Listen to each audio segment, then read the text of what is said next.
Hello Malaysia, selamat pagi, salam sejahtera tuan-tuan dan puan-puan semua. Hari ini ada berita paling tergempar untuk rakyat Malaysia. Hari-hari tergempar, hari-hari kejutan.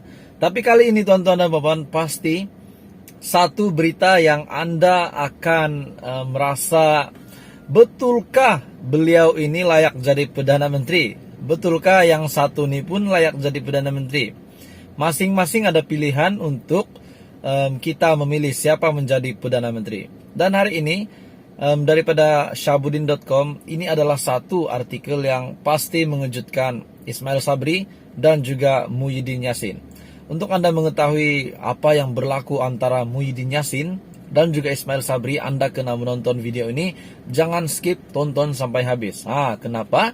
Supaya Anda pun tahu adakah kebenaran antara mereka ini, di mana salah satu mereka ini layak menjadi Perdana Menteri ataupun yang satu tak layak, yang satu layak. Hari ini daripada artikel Syahabudin.com, tak munasabah Muhyiddin lebih disukai dan popular berbanding Ismail Sabri Yaakob.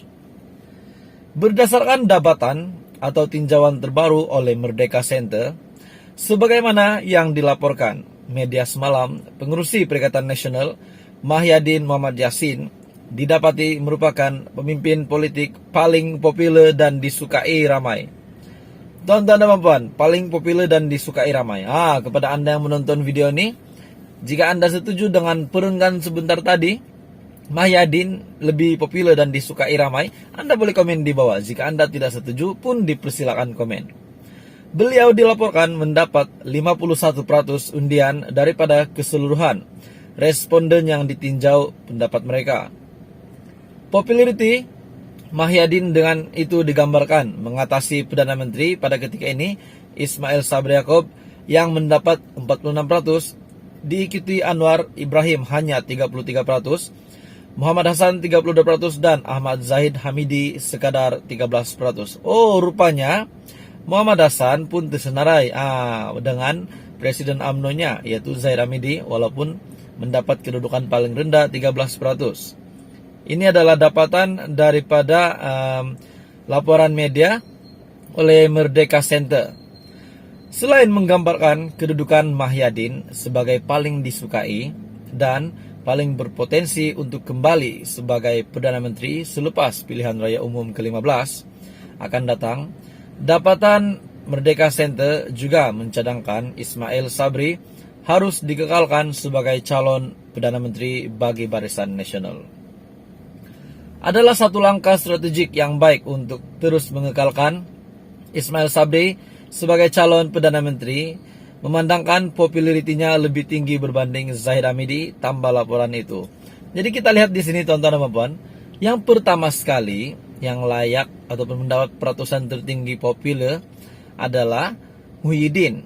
Yang kedua pula adalah Ismail Sabri Yaakob. Dan yang ketiga Anwar Ibrahim, diikuti dengan Muhammad Hassan ataupun Tokmat. Dan yang terakhir adalah Zahid Hamidi.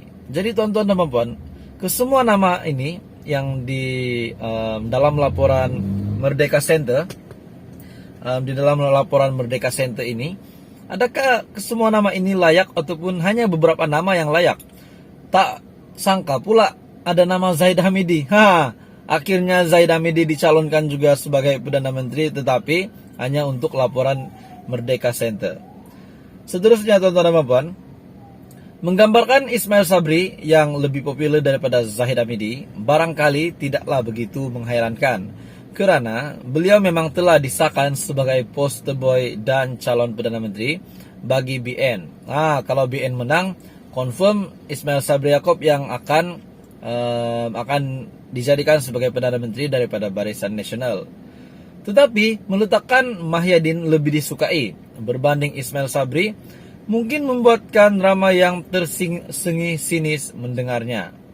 Sebagai pemimpin yang gagal ketika memegang jawatan Perdana Menteri selama 17 bulan, kemudian gagal lagi selaku pengerusi Majelis Pemulihan Negara, tidak munasabah langsung kedudukannya boleh terangkat sebagai paling disukai dan paling populer sekali.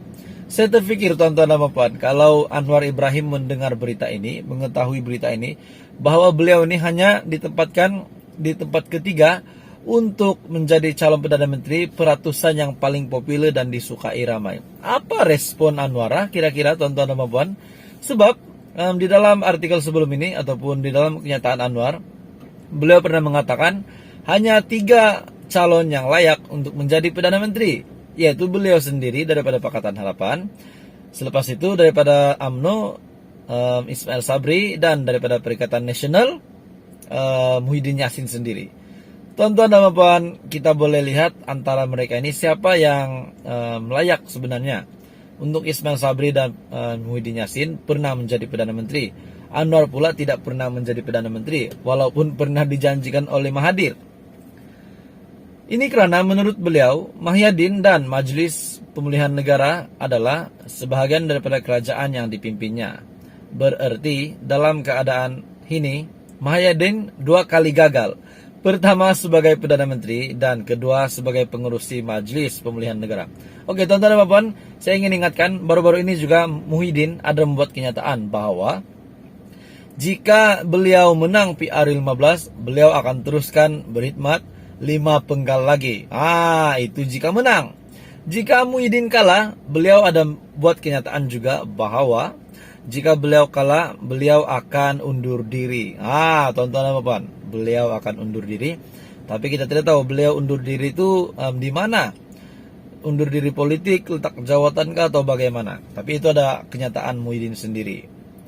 Lebih daripada itu, tindakan Muhyiddin meletakkan jawatan sebagai Perdana Menteri karena hilang sokongan juga menunjukkan beliau sendiri mengakui dirinya adalah pemimpin yang gagal. Lalu, bagaimana pemimpin yang gagal boleh bertukar menjadi paling disukai? Begitu juga dengan dapatan yang meletakkan Mahyadin jauh meninggalkan Anwar dari segi populariti dan disukai. Turut menunjukkan tidaklah munasabah sama sekali. Di pelbagai medium media sosial dan kemana saja Anwar pergi dalam program bertemu rakyat, dibuktikan dengan gambar dan video bagaimana sambutan hangat yang diterima Anwar. Dengan itu bagaimana Anwar boleh digambarkan jauh lebih populer, jauh lebih tidak populer berbanding Mahyadin.